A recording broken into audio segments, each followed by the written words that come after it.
नमस्कार, गणित ज्ञान कक्षा में आपका स्वागत है। जैसा कि आप जानते हैं, हम यहाँ चर्चा करते हैं मैथमेटिक्स का। क्लास 10th एनसीईआरटी मैथमेटिक्स के क्रम में हमने चैप्टर नंबर 6 में ज्योमेट्री को देखा।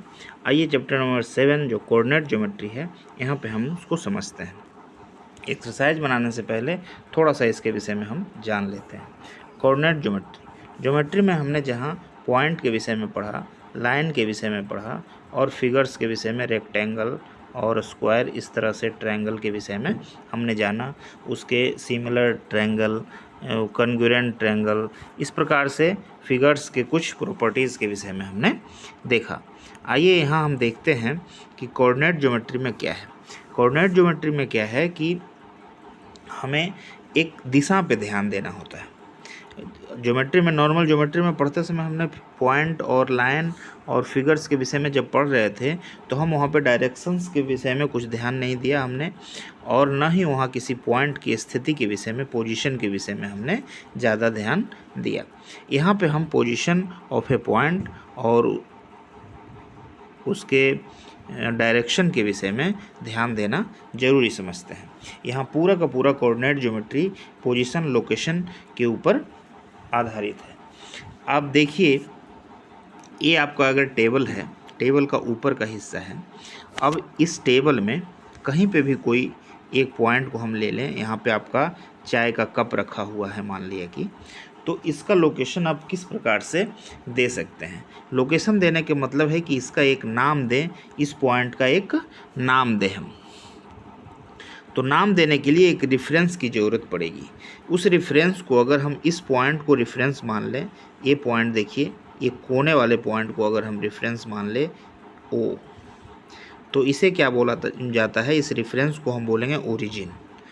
इस प्रकार से इस पॉइंट का हम क्या करेंगे कि इस पॉइंट से, जिस पॉइंट का नाम हमें देना है, उस पॉइंट से ये होरिजोन वाला जो लाइन है, इस पे एक परपेंडिकुलर डाल देंगे।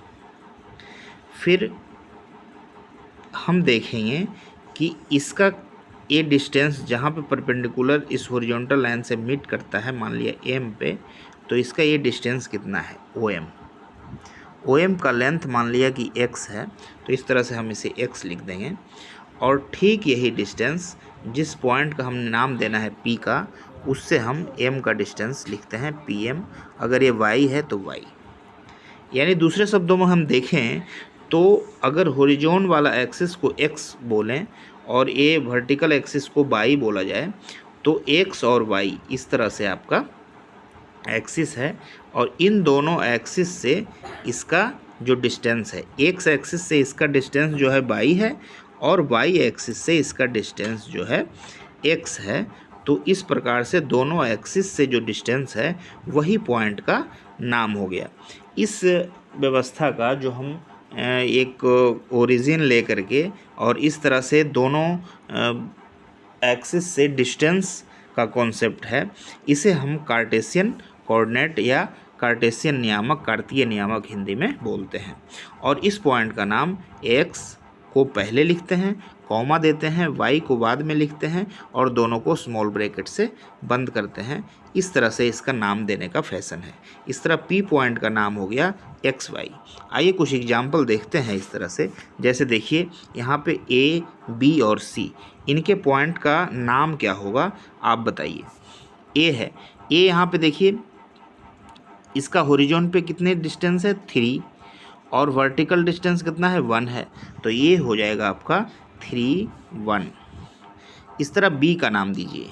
B का देखिए हॉरिजॉन पे कितना है 6 है, और इसका वर्टिकल पे डिस्टेंस कितना है 4 है, तो इसका हो जाएगा हॉरिजॉन वाला पहले 6, 4। इसी तरह आप C का डिस्टेंस भी बता सकते हैं, C का डिस्टेंस भी बता सकते हैं। C का क्या हो जाएगा, देखिए C का डिस्टेंस हो जाएगा, हॉरिजॉन पे कितना है C और वर्टिकल पे कितना है। C देखिए हॉरिजॉन पे 8 है और वर्टिकल पे 6 है, तो 8, 6 हो जाएगा। इस तरह तीनों पॉइंट का हमने नाम दे दिया। इसका 3, 1, इसका हो जाएगा आपका 6, 4 और इसका हो गया 8 और 6।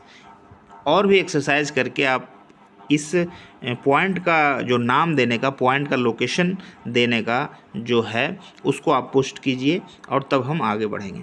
आगे है क्या, 2 पॉइंट के बीच का डिस्टेंस है, उससे पहले आपका ओरिजिन से किसी पॉइंट का डिस्टेंस निकालना है, जो हम आगे की कक्षा में करेंगे।